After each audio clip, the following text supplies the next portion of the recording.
আলহামদুলিল্লাহি ওয়াহদাহ ওয়াসসালাতু ওয়াসসালামু আলা মান লা নাবিয়্যা বা'দাহ।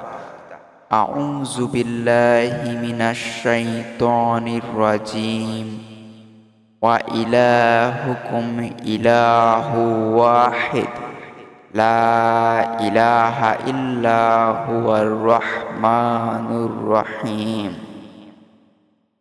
সম্মানিত দ্বীনী মুসলিম ভাই ও বোন, প্রশংসা আল্লাহর জন্য, শান্তি অবতীর্ণ হোক আল্লাহ রাসূলের উপর সাল্লাল্লাহু আলাইহি ওয়াসাল্লাম।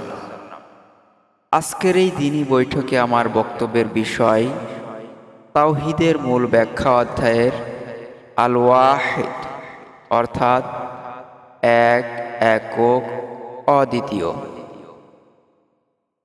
উল্লেখিত বিষয়ে এক গুরুত্বপূর্ণ তথ্যবহুল আলোচনা করার চেষ্টা করব ইনশাআল্লাহুল আজিজ। আল ওয়াহিদ আল্লাহর একটি গুণবাচক নাম। এ নামের অর্থ একক, অদ্বিতীয়। মহান আল্লাহর কোনো দোসর নেই, শরীক নেই, সঙ্গী নেই, জনক নেই, সন্তান নেই, সদৃশ নেই, নজির নেই। সমস্ত ব্যাপারে তিনি একক সত্তা। মহান আল্লাহ বলেন, বলো, সাক্ষী হিসাবে কোন জিনিস সর্বশ্রেষ্ঠ? তুমি বলো, আল্লাহ। তিনি আমার ও তোমাদের মধ্যে শ্রেষ্ঠ সাক্ষী। আর এই কোরআন আমার নিকট প্রেরিত হয়েছে যেন তোমাদেরকে এবং যার নিকট এটি পৌঁছাবে তাদেরকে এ দ্বারা আমি সতর্ক করি। তোমরা কি সাক্ষ্য দাও যে তিনিই তো একক উপাস্য, এবং তোমরা যে অংশীদার স্থাপন করো তা হতে আমি নির্লিপ্ত। সূরা আনআম আয়াত 19। আল্লাহ সন্তান গ্রহণ করতে ইচ্ছা করলে তিনি তার সৃষ্টির মধ্যে যাকে ইচ্ছা মনোনীত করতে পারতেন। পবিত্র ও মহান তিনি আল্লাহ এক, পরাক্রমশালী। সূরা জুমার আয়াত নং 4। তিনি ইউসুফ আলাইহিসসালামের উক্তি উদ্ধৃত করে বলেন, হে আমার কারাসঙ্গীদ্বয়, ভিন্ন ভিন্ন বহু প্রতিপালক শ্রেয় না মহাপরাক্রমশালী এক আল্লাহ। সূরা ইউসুফ আয়াত 39। তিনি তার শেষ নবী সাল্লাল্লাহু আলাইহি ওয়াসাল্লামকে আদেশ করে বলেন, বলো, আমি তো একজন সতর্ককারী মাত্র, এবং আল্লাহ ব্যতীত কোনো সত্য উপাস্য নেই। তিনি এক, পরাক্রমশালী। সূরা রাদ আয়াত 65। মহান আল্লাহ আরো বলেন, তোমাদের উপাস্য একমাত্র উপাস্য, তিনি ব্যতীত আর কোনো উপাস্য নেই।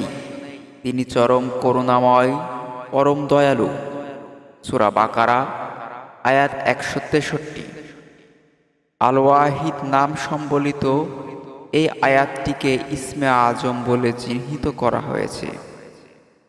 এ বিশ্বে যদি দ্বিতীয় কোনো উপাস্য থাকত তাহলে তাতে বিপর্যয় দেখা দিত। মহান আল্লাহ সে কথার সাক্ষ্য দিয়ে বলেন, যদি আল্লাহ ব্যতীত আকাশমণ্ডলী ও পৃথিবীতে বহু উপাস্য থাকত তাহলে উভয়ই ধ্বংস হয়ে যেত। সুতরাং ওরা যে বর্ণনা দেয় তা থেকে আরশের অধিপতি আল্লাহ পবিত্র, মহান। সূরা আম্বিয়া আয়াত 22। তিনি আরো বলেন, আল্লাহ কোনো সন্তান গ্রহণ করেননি এবং তার সাথে অপর কোনো উপাস্য নেই।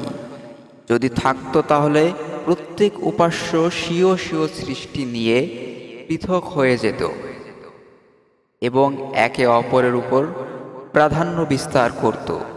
তারা যা বলে তা হতে আল্লাহ কত পবিত্র। সূরা মুমিনুন আয়াত নং 91। এবং 3 বলো না, নিবৃত হও, এটা তোমাদের জন্যই ভালো। আল্লাহ তো একমাত্র ইলাহ। সূরা আন-নিসা আয়াত নং 171।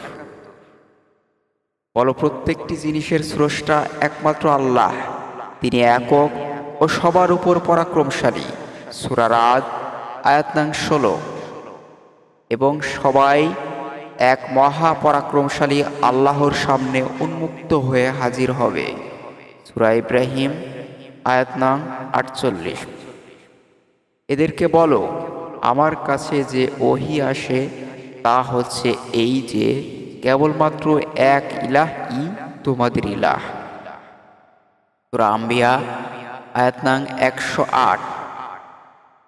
কাজেই তোমাদের ইলাহও সে একজনই এবং তোমরা তারই ফরমানের অনুগত হয়ে যাও।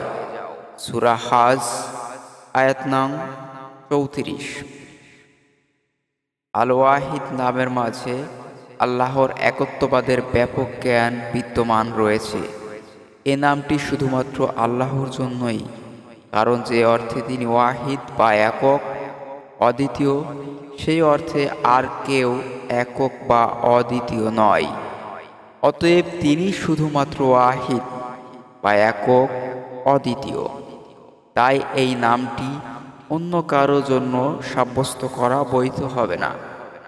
এই নামে কারো নাম রাখাও যাবে না। নাম রাখতে হবে আব্দুল ওয়াহিদ। ওয়াহিদ নামটি কোরআনে মোট 22 বার উল্লেখিত।